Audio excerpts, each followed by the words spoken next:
President of Connectivity and Cable segment for CommScope, showing the difference in the cable. It's thinner, so more can be wound up and shipped out to rural areas. 55% smaller than what we're dealing with on that side. An ambitious task with a large price tag. We're actually going to have about $2 billion to install this fiber. That money going to North Carolina from the Biden administration. It's out of a total $50 billion federal spending package that's designed to help rural communities gain access. Romano saying while it's a high price tag, it's an investment in all Americans. I talked to another fellow who's a troop leader of the local Boy Scout troop. He pays $200 a month for satellite. He's got 3 boys.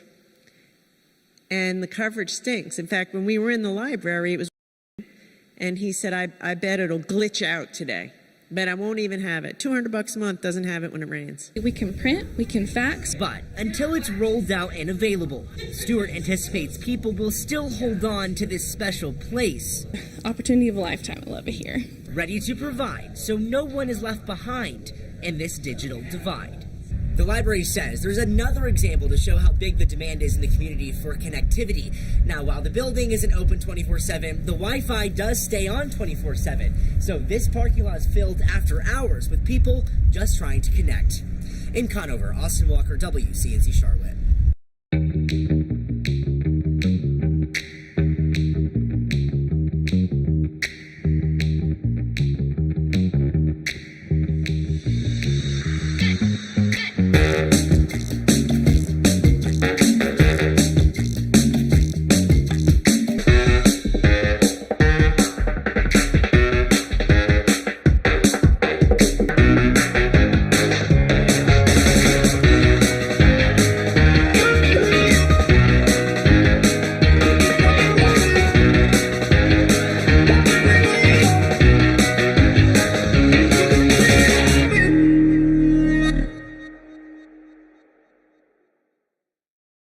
We've talked about local police department efforts to recruit more officers and specifically more women to bear the responsibilities of the badge. If you're looking for a shining example of a female on the force, we've got one for you tonight. Yeah, we want to take you to the campus of Kannapolis Middle School, where you will meet our latest Hyundai hometown hero, an officer making such a difference in the community. Many students call her mom. And today we can call her a worthy recipient of the Charlotte area Hyundai dealer's brand new Santa Fe. It's early morning, and Kannapolis Middle School is enjoying a special rally before class.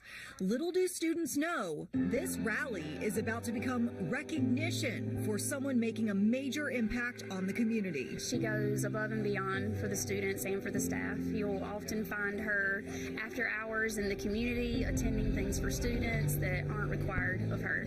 That's really our mom, like our school mom. Like, we go to her and talk about stuff. Like, if we need to get something off our chest, that's more like our counselor. Is there an Officer Armstrong? And when we call School Resource Officer Nija Armstrong to the auditorium stage, you can see the effect she has had on these kids. Miss Armstrong has dedicated herself as a police officer, a school teacher. She's really just become a shining star of the community. You know, today, on behalf of the Hyundai dealers of Charlotte area, I'd like to congratulate you and offer you a new car.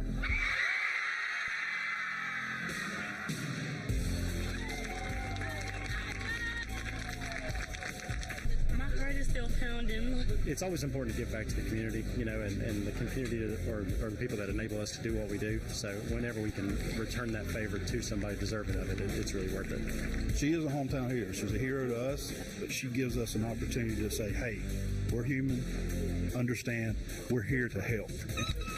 A member of the force and a force for good, driving our kids to be the best they can be.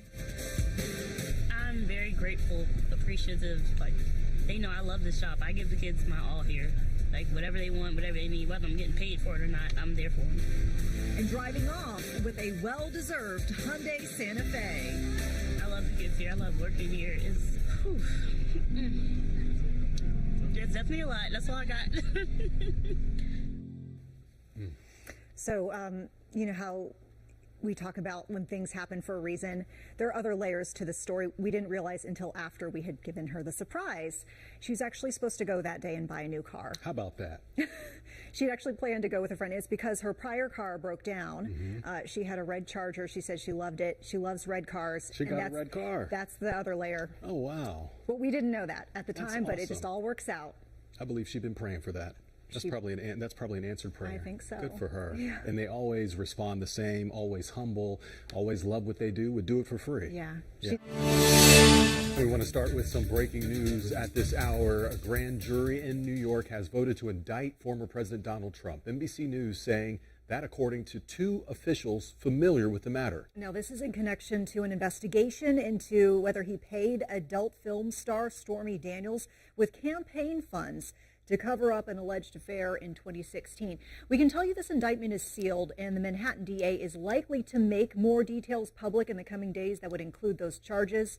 Trump continues, however, to maintain his innocence in both this New York investigation and also the election meddling related Georgia investigation against him. He does remain active in his 2024 presidential campaign. This is the first time in U.S. history a former president is facing criminal charges. Tonight, a city leader coming clean.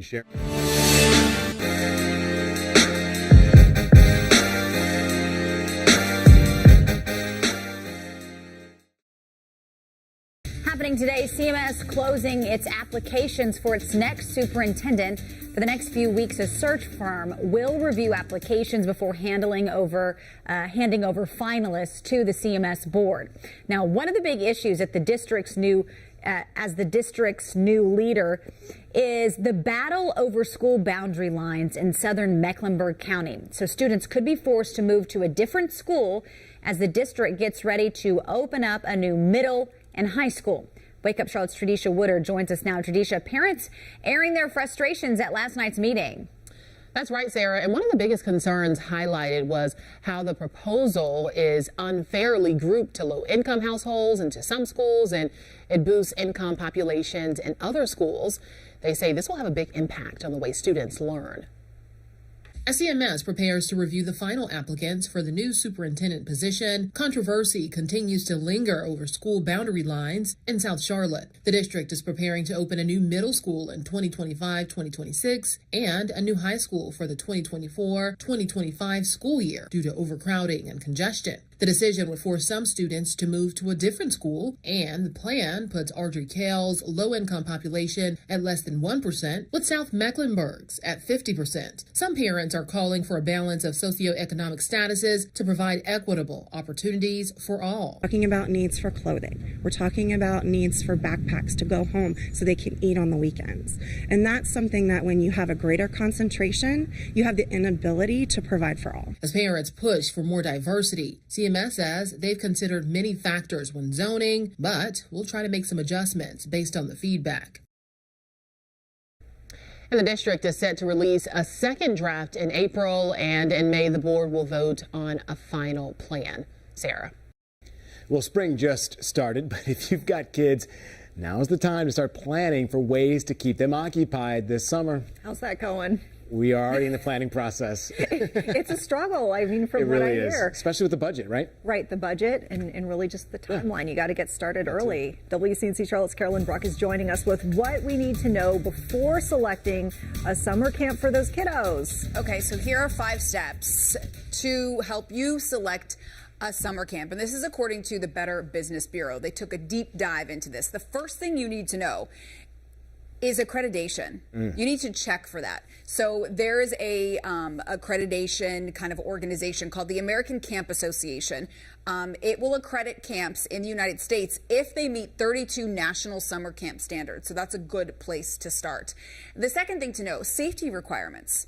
Yes, we are no longer in a pandemic, but COVID could still be a concern. So you want to know what the camp protocols are. What are the health guidelines? Are visitors gaining access to that camp? So know these things ahead of time. The third thing, get references. Yes, this is not a job interview, but at the same time, you are going to be putting your child in the care of these people. So ask camp management. It's totally in your right to ask them to put you in touch with past campers so you can discuss their experiences with the camp. And also make sure you check those online reviews. Just get a deep dive and be thorough with that. This is something that you cannot overlook. Evaluate health resources the camp has. Interesting. You want to ask about the medical facilities on site to treat your camper if they do become sick or injured. So is there one that's on site? You also need to know the camp policy if medical care is in fact needed. You also need to know if there are kids, if this is like a sleepaway camp and your child maybe has to take a daily medication, what are the accommodations for that? Who is in charge of administering it? You just want to iron out all those details so you're not surprised about it in the end. And this one, speaking of budget, guys, you have to review the contract and the fees. You got to read the fine print. You cannot trust or take the word of anything that is said to you. You have to read that contract before you sign it. And it's very important for you to ask about the total cost. You want the deposit included because some camps have this deposit requirement that's separate from the total cost. You say everything included, I need to know before you sign. That's what you need to know. Here are the 5 steps to pick that summer camp. I know it's a lot of information, but it's important. Well, when you're a parent, you got to do your due diligence, right, Carolyn? So I'm trying to help here. Good steps there. We appreciate it. Things to keep in mind. Absolutely. Well, it certainly felt like we got the summer vibes. Oh, absolutely, yeah. With your help, WCNC Charlotte is making a difference in our community. We want people to know it's okay to ask for help. We are the guardrails to some of these families who are struggling. We get to present a check for $5,000 via the Techna Foundation. These people give up their heart and their time, and they don't get anything but thank yous in return. If you'd like to make a difference, go to WCNC.com/make-a-difference now. Clean water, better roads, and raises for teachers. Some of the priorities among North Carolina Republicans. Some live pictures this morning from Raleigh where GOP leaders have now released their proposed budget. Lawmakers looking to use a large budget surplus to help address workforce issues across the state. Wake Up Charlotte's Richard Vane now live for us this morning to break it down. And Richard, I guess as to be expected, it looks like some of their plans are stark contrast to some of the things that the governor is talking about. Yeah, both groups. First of all, good morning to you, Ben. Good Thursday morning, everyone. Both the governor as well as the North Carolina state lawmakers say there is a need to help get rid of some of those voids they have with the teachers' salaries. They say that basically they need a raise, but they're different on the amount that they think they need. With a shortage of thousands of teacher positions in the state of North Carolina, lawmakers are trying to fill that void by giving educators a large pay raise in their budget proposal. In the proposal, teachers would get an average 10.2% raise over both years of the budget. In Governor Cooper's proposal, teachers would receive an 18% bump in pay.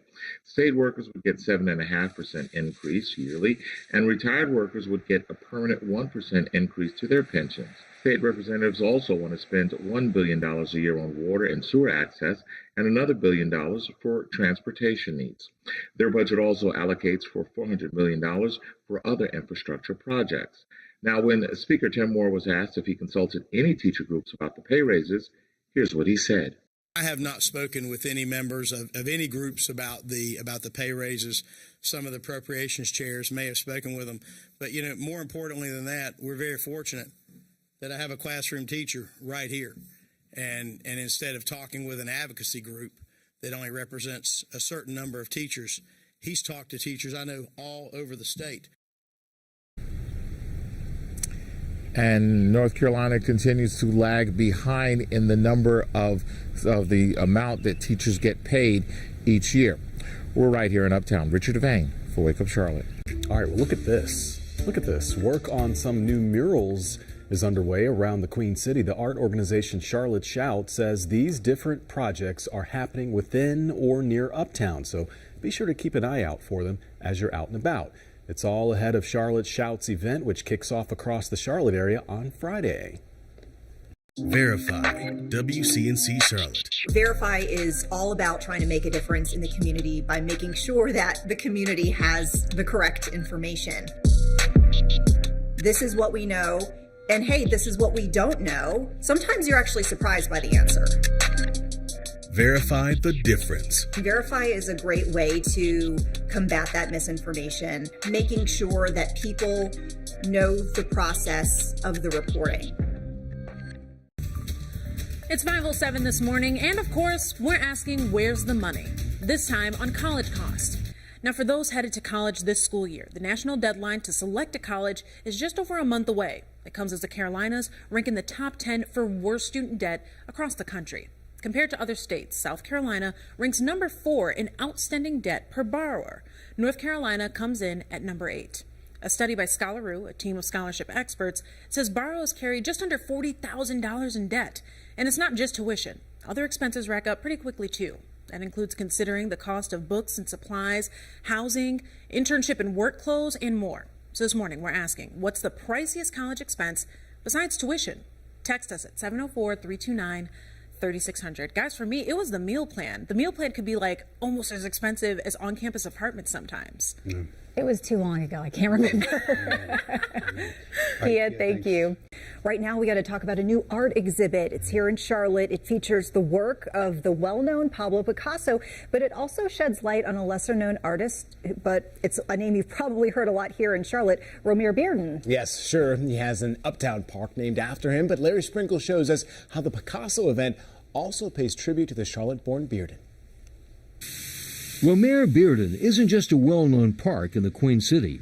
Bearden was a creative and influential artist who was born near what is now Uptown. And though he traveled all over the United States and the world and made a name for himself, he still means a lot to the Mint Museum and to the city of Charlotte. So the museum decided it would be great to highlight his work and show how much Bearden was greatly influenced by Picasso. We knew we had a Picasso show coming. We knew we were going to be the only East Coast venue. We thought, how can, all these people be coming in, how can we really spotlight Bearden even more? And so we decided to organize this exhibition which explores their relationship. Romare Bearden, who was African-American, was a student of Picasso and other modern artists. And Picasso's impact on Bearden was profound. You can see that in the artwork. So you'll see a number of Beardens you haven't seen. We brought in Beardens from private and public collections across the country, along with a couple of more Picassos, so that people can really see that relationship in person. The exhibition gives Charlotteans the chance to learn more about their own culture and history. If you didn't know Romare Bearden was from Charlotte, he really is one of the most significant American artists of the second half of the 20th century. He kind of reinvigorated the medium of collage. A lot of his work looks back on his ties to the South. This is the first show to explore the relationship between these two amazing artists. It's called Rhythms and Reverberations, and it's just one part of the bigger Picasso exhibition, which has proven to be very popular. Our Picasso Landscapes Out of Bounds show, it's drawing in people. Really busy on the weekend, so I would say if you want to come see it, definitely come midweek if you can. In Uptown, I'm Larry Sprinkle, WCNC Charlotte. Well, if you're interested in checking out the Picasso exhibition, head on over to WCNC.com or just find the story on our WCNC mobile app. The show actually runs through May 21st, so you've got a little more time. Hey everybody, Chief Meteorologist Brad Petovich here. Big severe weather outbreak is going to unfold in the next 24 hours in the middle of the country. Now that same system is heading to the Carolinas. Likely not as severe, but it is going to bring a ton of wind, and wind is going to be the story of today's weather vlog. Now here's the system. You can see it out west. It's just entered the west coast. It's a big sprawling area of low pressure. And for those that don't understand low pressure, the lower the pressure, the stronger the storm is. And when low pressure forms in the atmosphere, it's basically like a dip in the atmosphere. It's a thinner layer, or think about a big trough or valley. And what happens is air wants to rush to fill that gap or hole. And that rushing of the air is what creates wind. Pressure differences between high pressure and low pressure. High pressure is a mountain, low pressure is a valley. And when the air wants to balance those out, the air will rush from high pressure to low pressure to fill it in, and you get really, really strong wind energy. In this case, we've got strong wind energy all over the place. And as this pushes east into the plains, we are going to see a doozy of a severe weather setup. So let me show you the severe weather outlook for today. We'll turn it on. We should start to see some severe weather here in the middle of the country. Maybe later today and tonight, but it should be pretty isolated. Tomorrow is the big day. This is Friday's severe weather outbreak. You could see the setup here in two areas of highlight. We've got the outlined area up here and down here where there could be significant tornado risk around the Memphis area, then up here in the areas of Iowa, Illinois, and northern parts of Missouri. And then we go into day 3, which is Saturday. The system is weaker, but there's still a risk on the East Coast. Let's go back to day 2. Because this is the day we're going to be watching closely. So you see our areas highlighted. Those are the big concern areas. Let me kind of show you the probability of tornadoes because this is pretty significant. Green is 2%. You get into the mustard, that's 5. Then you have 10% in the yellow, and then this brighter yellow is 15%. So that's pretty significant for tornadoes. Remember, on a given day, the chance of tornado is near 0, so 15% is literally 15 times higher. So it is crazy to see something that much higher up there. Now, hail over a big area, but the wind probability is really huge area, and also a really enhanced area up in parts of Iowa. So the wind to me is what is the biggest concern with this system as it pushes east. And let me show you the future cast of this. So we'll really stick with the short range rapid refresh stuff. We'll go through today and you can see some scattered showers developing into tonight. Notice some isolated storms, and this is why we'll probably see a few isolated storms tonight. But then we go into tomorrow. This is after midnight. Watch this system unfold here as we go into tomorrow morning. Again, some heavy rain there, but this is the area we're watching right here. Again, and I'll pause this right here. I want to go back and put on the categorical. So again, those are the areas we're watching right there. See that? Okay, so let's go through time. And you see the two areas of concern up here, these individual cells, and then these down here. Oh, watch, look at those supercells explode in Iowa and Missouri. Yeah, these are the ones, if we're going to see long, big track tornadoes, they're going to be up here in Iowa. I do think there'll be some down here, but I really think up there, because you're closer to the low, you're going to have so much more wind shear or helicity, we call it. I mean, those are massive supercells. That area up there, tornadoes. These, while there could be embedded tornadoes, really going to be about a wind threat. As this line of storms, this will be a nasty line of storms that continues to develop and then pushes off to the east and heads towards the Carolinas. Now, this is midnight, so this is going into Saturday morning, early hours of Saturday morning, and then we stop here with the data because this is a 48-hour forecast cycle. So you see this line, it's pretty well together. It's likely going to make it to the mountains pretty strong and then probably weaken a little bit as it pushes east and then re-intensify in eastern North Carolina. So that progression is going to be key. And all along the way, we're going to see really strong winds. Now, what you don't see here is even outside of those thunderstorms, there's going to be a massive amount of wind energy associated with this system. Let me show you that. So let's go back and focus on those winds because these are just the surface wind gusts. Look at the winds coming into the plains. I mean, that is just crazy. You start looking at some of these winds over 40, 50 miles per hour, and that's not even in the actual thunderstorms. That to me is what I am really going to be concerned for the Carolinas because a lot of people will be down outdoor activities and there's going to be a lot. I mean, look at this wind. I mean, this is going into, off the charts wind speeds. You just don't see wind energy this strong. And any way you can get that transferred to the surface, you're going to see some big time issues. So you can see already, this is 2 a.m. on Saturday morning. We've got winds over 35, 40 miles per hour. Back in the mountains, we could see 50, 60, 70, 80 mile an hour winds. Let me kind of show you some of these wind speeds indicated in the guidance. So I'm going to go through time. We'll go through Friday. Again, look at these winds early Saturday morning. So 2 o'clock in the morning. You notice the gust around 35, 40. We go into early on Saturday morning. Let me back this up. I kind of jumped the gun there a little bit. This is 2 a.m. This is 8 a.m. Look at some of these wind speeds. I mean, 30, 40, 50 mile an hour gusts, certainly possible. That would bring down trees and power lines. We go into Saturday afternoon. We're still gusting over 35, 40 in the mountains.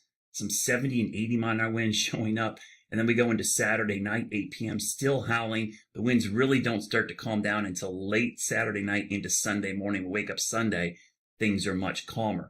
Right now, this is the max wind gust forecast from the Weather Service. I think it's probably conservative, but you're looking at 40 to 50 mile per hour max gust across the Piedmont, and in the mountains, gust approaching 60 to 80 miles per hour. So what you really need to plan for this weekend is not so much the severe weather, which I do think there's an outside chance that we're going to see some, but the overall threat of winds, damaging winds, looks very, very significant at this time. And also, any storms that can get going in this environment potentially could have even stronger winds and isolated tornado risk, though the risk overall for us is much lower than what we're seeing to the west. So again, the wind is going to be the story for us, but let's recap that severe weather outlook. We'll go back here. That's today. Friday's big outbreak to our west. And then as we go into Saturday, the risk is much lower. So stay weather aware. I'll have updates today and tomorrow as we'll get you ready for this big windstorm going into Friday night and Saturday. WCNC Charlotte. Weather is a kind of science that you get to see and experience every day. And I think some people don't even realize how much it affects them. That weather has a huge impact on how it threatens your family, your livelihood, or your home. So I think it really is one of those defining things we do that really affects everybody in our community. See the difference. That process of giving you a warning ahead of time and keeping you and your family safe is really important to me because I live here too. It's my family, it's my friends, it's my neighbors. Tonight on WCNC Charlotte at 11, a scam warning. The Federal Trade Commission has a warning for hundreds of companies about phony online customer reviews.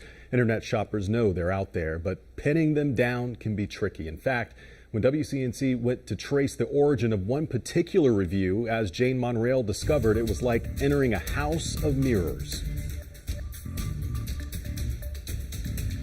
When it comes to shopping online or considering a purchase, most of us check out customer reviews, and companies know that. In order to have a positive reputation online, some businesses post fake reviews. Well, not only are fake reviews all over the internet, as we found out, sometimes it's the same exact review posted for different companies. At first glance, it looks like Linda Jones left a positive review for a local roofing company. It starts with saying, "We are so happy with our new shingles." But a Google search using that review word for word by Linda Jones resulted in pages and pages of different companies with the identical review, including an automotive dealership in Australia. Unless cars down under require shingles, deceptive reviews are getting out of control. In this case, we learned this particular review was part of a widget template by Duda, a website builder. I reached out to Duda, a company spokesperson, sending a statement saying in part, quote, "It appears that users have taken Duda's templates and either forgot or chose not to update them on their end.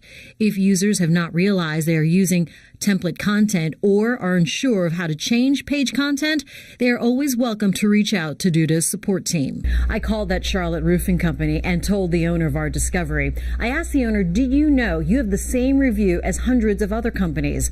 The owner referred me to their IT person, and when I called the number provided, it got weird. Because of FCC rules, we can't let you hear her voice, but you can see on the screen what she said. "You say I have a fake review on my website? Could you read it?" I started recording after realizing the woman who supposedly answered the phone was repeating herself. You hear a big gap of silence before she replies to me. "Okay, I see what you're saying. Oh yeah, probably something they didn't change." This is a total loop. That's right. It's clearly not a real person responding to me. It's a recording. Thank you for pointing out, because I use also another widget that actually pulled reviews into the website. You see what I'm saying? This tells me they got so many complaints about fake reviews they actually created a recording, pretending to explain the situation. I circled back with the owner of that roofing company, who told me this was all news to him. Then he referred me back to the IT person. No one picked up next time around, but I didn't hear that recording either. And revisiting the roofer's website, the identical reviews by Linda Jones and others have been taken down or updated with their own content. Meantime, the Federal Trade Commission knows there is a problem. They're taking initiative aimed at exploring whether rules are needed to combat fake and deceptive reviews. While a spokesperson for the agency says they're not targeting any particular company, the FTC did put hundreds of companies on notice in 2021, warning them they could face fines for deceptive endorsements. A recent report released top 5 products on Amazon with fake reviews. For that information and how you can spot a fake review, visit our website, WCNC.com. Jane Monreal, WCNC Charlotte. This morning, we are learning about more about the horrific attack at a Nashville elementary school. The mass killing carried out by a former student who police say was being treated for an emotional disorder, but was still able to legally purchase several guns. Wake Up Charlotte's Jay Gray is just across the street from the campus where the investigation continues. Good morning, Ben. Good morning, Sarah. As the investigation moves forward now, we're hearing the suspect's own words through a cryptic note sent to a friend just before the attack, while this community continues to honor and remember those lost. It was all the confusion and anger. Overnight, this grieving community gathers, pulled together by the pain of overwhelming loss. We mourn with those who mourn in our city right now. Including hundreds drawn to the Covenant School since the attack. The kids and the teachers just deserve more. Substitute teacher Cynthia Peak, custodian Mike Hill, and Covenant head Catherine Coons 9-year-old students Evelyn, William, and Hallie gunned down inside their school. Nobody deserves that. Nobody deserves it. The killing spree carried out by a former student, Audrey Hale, who shared this ominous message with a friend on social media just before storming the building, saying family didn't know about something bad that was about to happen and asking for forgiveness. The rampage ending with police rushing in, scanning classrooms, running upstairs toward the gunfire, ending the threat. Suspect down! Suspect down! 11 minutes after the first 911 call. They finished it in less than what the average response time is. How can you call that anything less than incredible?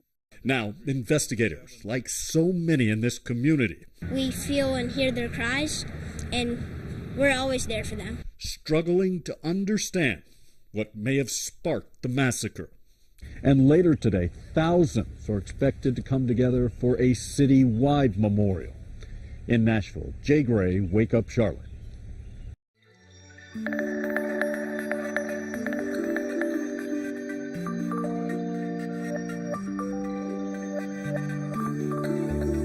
Today at Charlotte Douglas Airport, U.S. Transportation Secretary Pete Buttigieg taking a tour with city leaders. Buttigieg touring the air traffic control tower and the runway construction efforts at the airport. It comes after an uptick of close calls of planes on runways across the country. Buttigieg is expected to also visit airports in Arkansas, Texas, and Oklahoma. Listen, if you have spring allergies, you know this. It's going to be a brutal span between now and really much of the spring, but specifically this weekend. You can expect a high pollen count as you head out the door. It's bad. This morning, Wake Up Charlotte's Megan Bragg verifies whether local honey, though, can help you stay away from that runny nose. The itchy eyes, runny nose, sore throat, allergies this season are already brutal. Some viewers are asking about old wives' tale remedies, and one of them is local honey. So the question, will local honey cure your allergies? Let's verify. Our source is Dr. Alec Gupta, allergist from Atrium Health, Novant Health family nurse practitioner Patricia Williams, the Asthma and Allergy Foundation of America, and a study conducted by the University of Connecticut.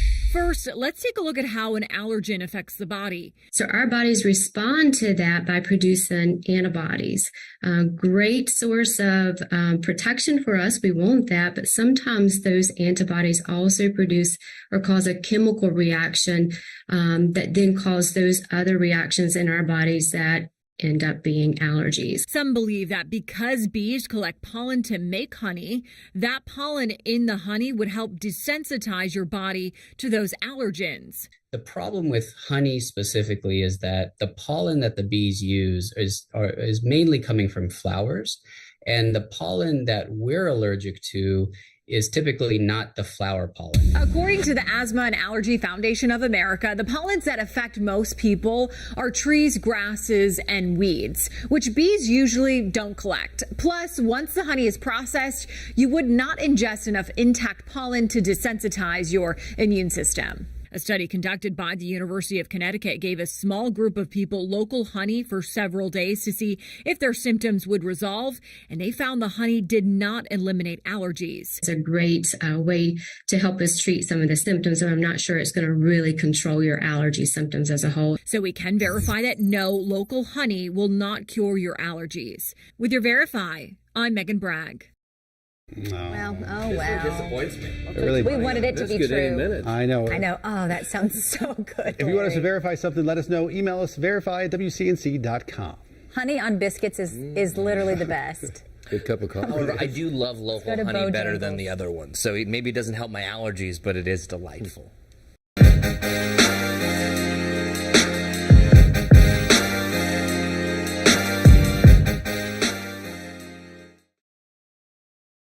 What is Near Me? If you see breaking news, just open the WCNC News app and go to Near Me on the bottom right. Tap Share with us, upload a photo or video, and tell us about what you saw. Hit Submit, and once you see success, your news has reached WCNC Charlotte. Night at 6, state lawmakers overrode Governor Roy Cooper's veto of Senate Bill 41. The House followed suit today with what the Senate did yesterday, approving that override. This means people will no longer need to get a pistol permit from the county sheriff's office to buy a handgun. Another part of the bill allows people to carry concealed handguns in places of worship that also